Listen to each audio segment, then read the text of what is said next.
पञ्चायती हो रोज पनि निस्किन्छ।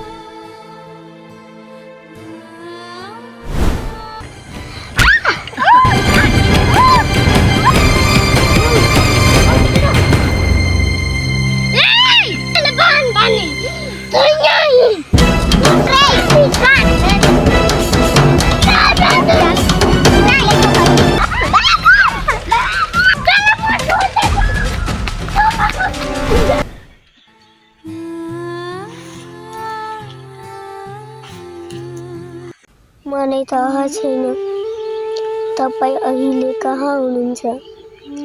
मेरो साथबाट तपाईलाई मीराले जबरजस्ती खोसेर ल्याइन्। यति बेला तपाईको हालत कस्तो होला कल्पना गर्दा पनि मन डराउँछ। म के गरौँ, म तपाईँ बिना एक्लै भएकी छु। यस्तो लाग्छ कि म मसानमा पुग्न आँटेको छु। न त आमा हुनुहुन्छ न त बाजु, म त एक्लै भएँ।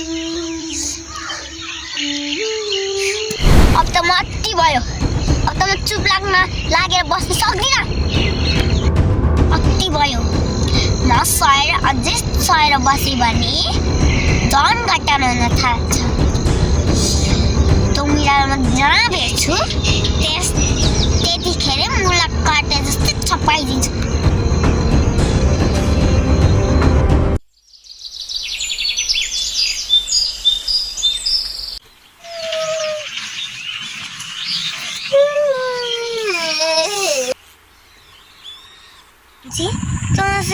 किन बसेकी?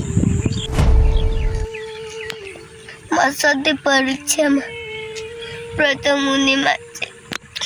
यसपालि घरको कारणले आज फेल भयो। न त भाउजू हुन्छ न त आमा हुनुहुन्छ। अब म फेरि 2 कक्षामा पढ्नुपर्छ।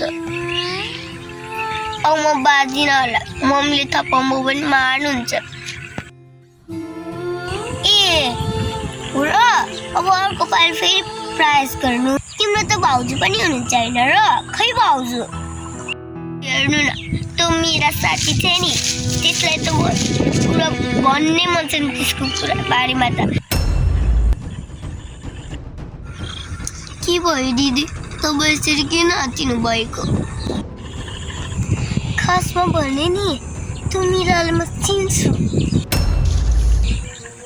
तेरो भाउजूलाई मिराले घिसार्दै लगेको देखेको थिएँ मैले। मिरा तैँले यस्तरी किन गरेकी भन्दाखेरि चुप लाग, अहिले म तँलाई नै मारिदिन्छु भनेर धम्की दिए।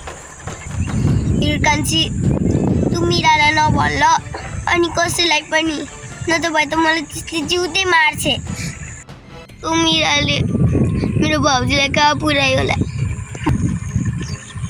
त्यो कुरा थाहा छ भने तपाईँ मलाई भन्नुहोस् न, म तपाईँलाई जे भए पनि दिन्छु। हेर, मलाई त्यो कुरामा चाहिँ केही थाहा छैन, तर केही सहयोग पर्यो भने चाहिँ म सहयोग गरौँला। म जान्छु।